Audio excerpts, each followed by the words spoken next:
I'm Ayshe. I'm Sophia. And welcome to Front and Center, the Canelan Crier podcast.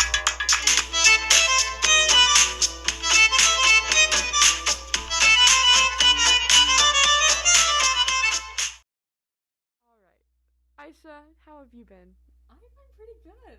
Long time no see. Yeah, really, it has been a long time. Really long time. What, 2 months? Since Thanksgiving break, at the very least. Yeah, wow. And that was the last time that we hung out personally. We have not had any in-school interactions as of this year. Yeah, no. And it's already January. Yeah, the only times I've seen you was through Zoom. Yep. In that FaceTime call that I was brought into for our meeting. Yeah. Well, it's crazy because, I remember when we were going into school in August, I fully expected that when we went into our second semester in January, we were going to be all in person, all together. Oh, 100% me too. I had hope, I guess, at that time. Me too. I picked out my parking spot with my friends that were on the other day, thinking that, by second semester we'll still be walking into the building together. Yeah. I doubt now that we're actually there. We're in January. There is a vaccine present.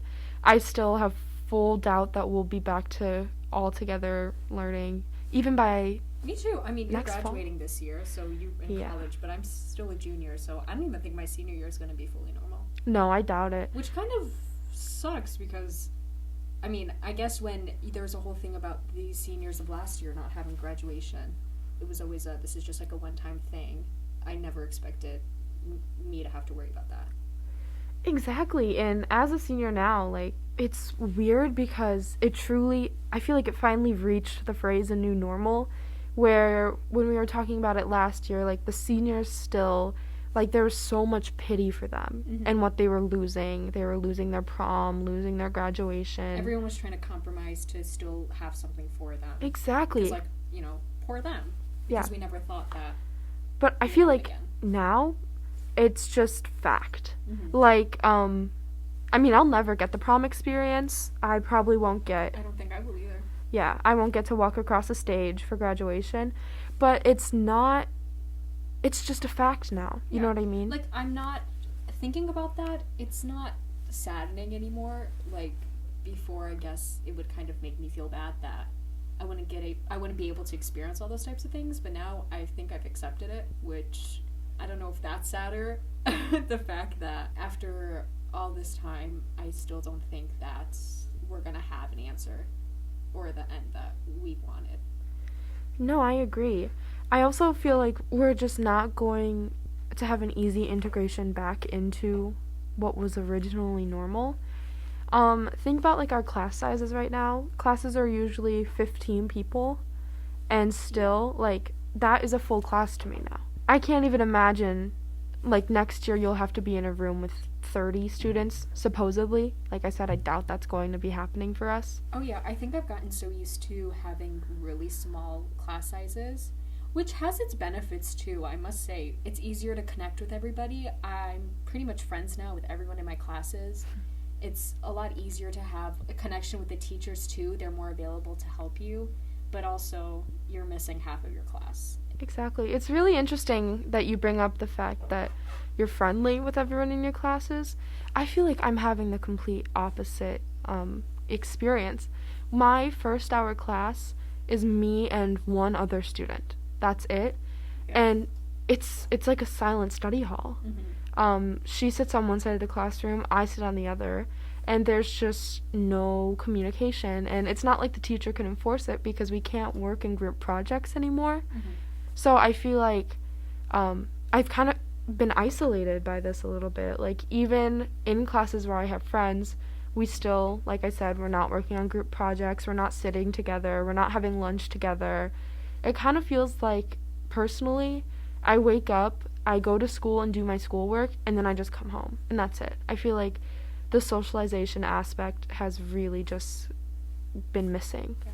There's definitely classes that nobody talks to anybody, and it's the awkwardest thing ever. It's just dead silence, and I feel for the teachers because they're trying to get like everybody more active and socializing, but no one is. But in the other classes, I feel like that we all collectively, or at least most of us, are trying to force ourselves to be more open with everybody because we're all going through the same thing. We all know that if we're not talking to each other, it's going to be dead silent and extremely boring. So I think everybody's just trying to avoid that. But I don't think I would be able to do this if like all of my classes and everything was just, because I mean it takes out a large part of school. Obviously education is important, but also collaborating, socializing with everybody, making friends is, I mean, we're still in high school. Yeah, I know what you mean.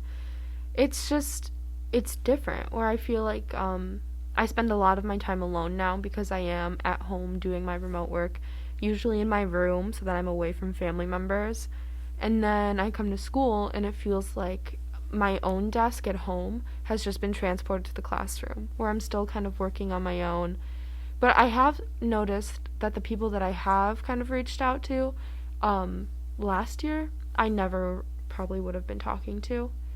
I made friends with a lot of new people. Exactly. I mean, I came here my freshman year, so I really kind of started off on a clean slate, but there's so many more people that I didn't know and that I've gotten to know, and I'm sure that if this wasn't the case, if we weren't in what we were going through right now, I don't think I ever would have talked to them. I agree. I also feel like my relationship with people that are going on the alternating school day has been deteriorating. 100%.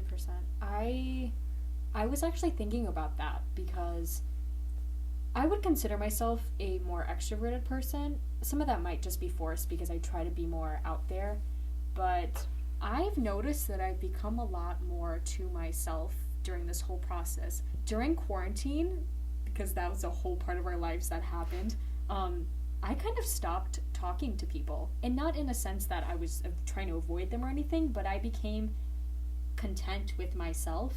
And through that, and then also through this time of not seeing them, from going through an entire year of being great friends and talking every single day, we might talk once a week.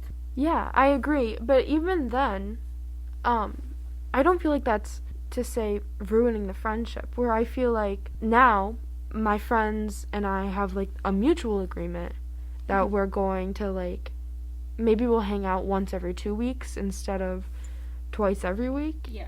And that's just how it is. I feel like there's not a need for constant socialization. I think that's something that we all learned during the 3 to 6 months where nobody talked to each other or saw each other. No, I agree, but I mean, talking to each other is correct as well.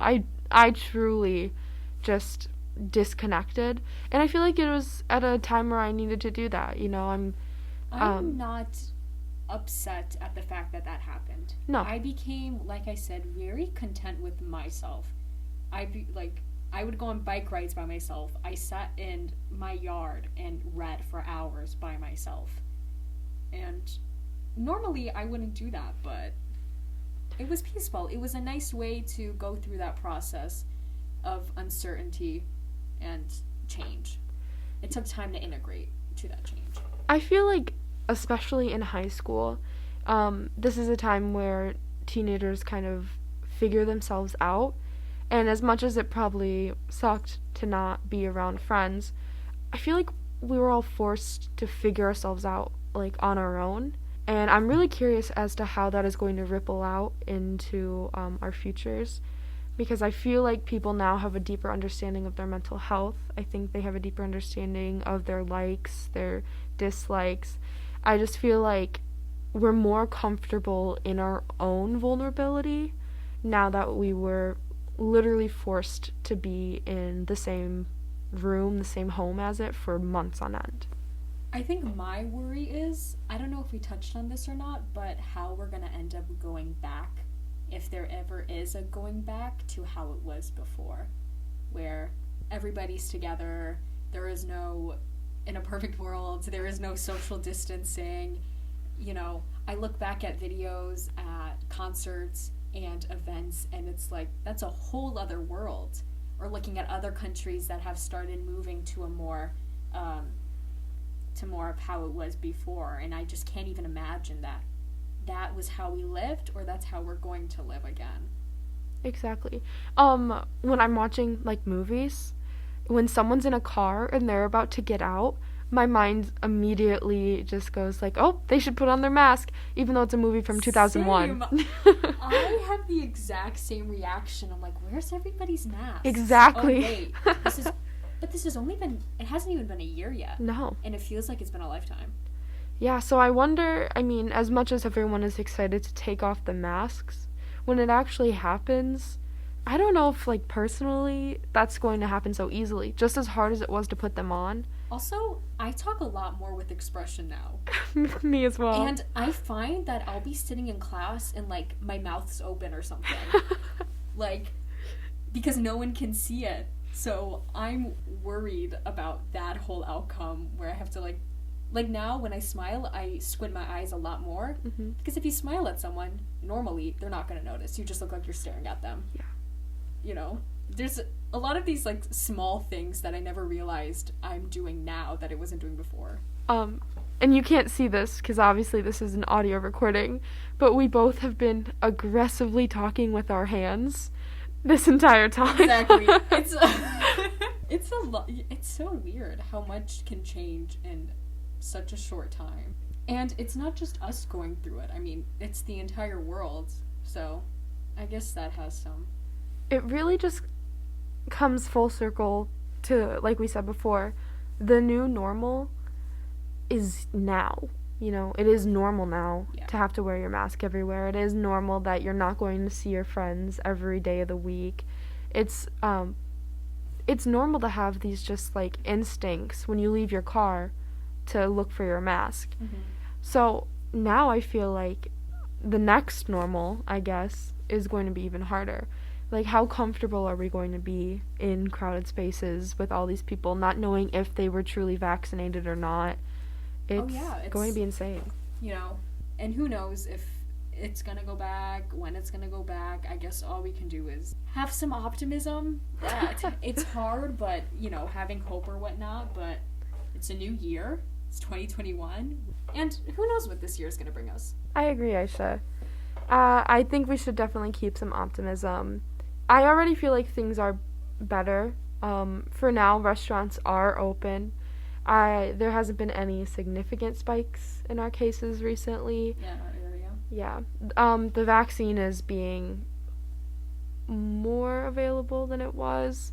I still don't have any hope that it's going to be out by spring to the general public. Yeah, no. I don't think any of us are going to get it before that time. No. But I guess it's better to give it to the ones who actually need it. If you like what you heard here, make sure you check out our Twitter @CanelanCrier for any updates on any upcoming podcast info. And thank you for supporting the Canelan Crier.